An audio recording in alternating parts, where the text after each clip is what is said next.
Léonard de Vinci naît en 1452 à Vinci, près de Florence. Son père est notaire, sa mère est d'origine modeste. Il est enfant naturel, mais il grandit dans le cercle familial du père. La Toscane est en plein essor. Les métiers d'art se structurent. Très jeune, il dessine tout ce qu'il voit. Il démonte des objets. Il observe la lumière. Adolescent, il entre dans l'atelier d'Andrea del Verrocchio. On y apprend à dessiner, peindre, sculpter, fondre le bronze. On fabrique des décors pour les fêtes. On conçoit des machines. Léonard y découvre la rigueur et la variété des techniques. Il travaille d'après nature. Il copie l'antique. Il étudie les corps. Il adhère à la guilde des peintres de Florence. Il signe ses premières feuilles et participe à des commandes religieuses. Sa méthode se met en place. Observer d'abord, noter ensuite, comparer les formes, tester des procédés, remplir des carnets de croquis et d'idées. Il utilise la sanguine, la pointe d'argent, le lavis.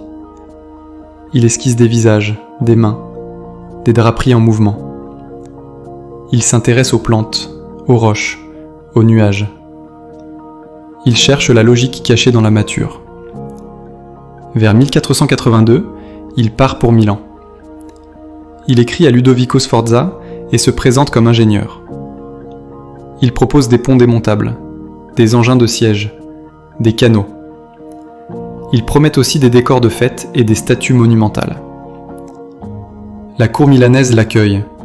Elle lui offre du temps et des moyens. Milan devient un laboratoire pour l'artiste ingénieur. Il y peint la Seine dans le réfectoire de Santa Maria delle Grazie. Il expérimente une technique à sec. L'effet est superbe, mais fragile. Il conçoit un immense cheval de bronze pour honorer les Sforza. Le modèle est admiré, mais la fonte n'aura jamais lieu. La guerre détourne le métal. Le projet s'arrête. Parallèlement, il dessine des machines, des armes, des architectures éphémères. Il relève des cours d'eau. Il imagine des réseaux de canaux.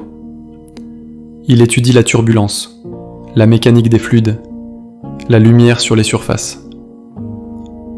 Dans les années 1490, ses carnets se remplissent. Il dessine des muscles, des squelettes, des mains au travail.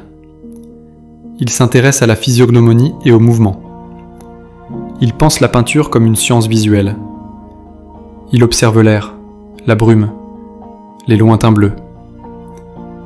Il prépare l'invention d'un modelé doux, sans contour tranché. En 1499, les Sforza tombent. Léonard quitte Milan. Il passe par Mantoue et Venise. À Venise, il propose des solutions défensives pour la lagune. Il revient ensuite vers Florence, plus indépendante et concurrentielle. Les ateliers rivalisent d'audace. Les commandes sont prestigieuses. Il reçoit des projets ambitieux, parfois interrompus, parfois repris. En 1502, il sert Cesare Borgia comme ingénieur militaire. Il parcourt l'Italie du centre et du nord. Il cartographie des villes et des forteresses. Il réalise des plans d'une précision nouvelle. Il invente des vues à vol d'oiseau pour comprendre un territoire. Sa curiosité technique nourrit sa pratique picturale. De retour à Florence, il travaille sur de grands programmes. On lui commande une bataille murale pour le Palazzo Vecchio. Il prépare des cartons vastes et complexes. Le projet est célèbre, mais l'exécution sera difficile et incomplète. En parallèle, il mène des portraits raffinés. Il poursuit ses études d'anatomie et de lumière. Il préfère le temps long. Il corrige. Il reprend. Il polit les effets. Au milieu des années 1500, il repart vers Milan, désormais sous influence française. Il collabore avec des administrateurs proches du roi de France. Il retrouve des élèves et des assistants. Parmi eux, Salahi et Francesco Melzi. Il confie à Melzi beaucoup de carnets et de papiers. Il dessine, Il calcule. Il discute de mécanique et d'hydraulique. Il compose aussi des fêtes et des scénographies. En 1513, il séjourne à Rome. Il côtoie les milieux médicéens et le monde des ateliers concurrents. La ville est un foyer de débats artistiques et techniques. Les jeunes maîtres occupent la scène. Les commandes varient. Léonard poursuit ses recherches, plus que la production en série. Il s'intéresse à l'optique, au miroir, aux effets de perspective. Il catalogue ses procédés. Il ordonne ses notes. En 1516, François Ier l'invite en France. Le roi admire la culture italienne et la figure de l'artiste ingénieur. Léonard s'installe au Clos Lucé, près du château d'Amboise. Il apporte avec lui plusieurs tableaux et de nombreux carnets.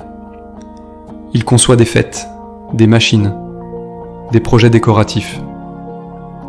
Il conseille sur des questions techniques. La cour lui offre un environnement favorable et curieux. Il vieillit, mais il synthétise une vie entière d'études. Il classe ses feuilles. Il prépare des ensembles cohérents. Il échange avec ses proches et ses élèves. Il reste attentif aux expériences, aux mesures, aux démonstrations simples. Pour lui, l'art et la science ne se séparent pas. Ils avancent ensemble au service d'une vision du monde. Léonard de Vinci meurt en 1519 à Amboise. Il laisse des tableaux devenus emblématiques. Il laisse surtout une méthode et des carnets. Observer, noter, tester, corriger. Ne pas craindre le temps long. Accepter les inachèvements quand la vérité n'est pas sûre. Transmettre une manière de chercher, plus qu'une recette. Sa biographie dessine une trajectoire européenne. Florence pour la formation et l'audace. Milan pour l'ingénierie, les grandes commandes et l'expérimentation. Les voyages pour la cartographie, la défense, la mécanique appliquée. Rome pour l'émulation et les comparaisons d'ateliers. La France pour la synthèse et l'autorité symbolique. Partout, les mêmes gestes. Regarder, comprendre, mettre à l'épreuve. Repères essentiels. 1452, naissance à Vinci. V. 1469 à 1477, formation chez Verrocchio. 1482 à 1499, Milan, service des Sforza, la Seine, projet d'ingénierie. 1499 à 1506, mobilité, cartographie, ingénierie militaire. 1513 à 1516, séjour à Rome, recherche et essai. 1516 à 1519, France, Clos Lucé, service de François Ier. 1519, décès à Amboise. Ainsi se résume la vie de Léonard de Vinci. Artiste mobile, observateur infatigable, ingénieur pragmatique. Une biographie où l'on relie les arts, la géométrie, l'anatomie et la mécanique. Une vie qui incarne l'idéal humaniste, précis, patient et toujours ouvert à l'expérience.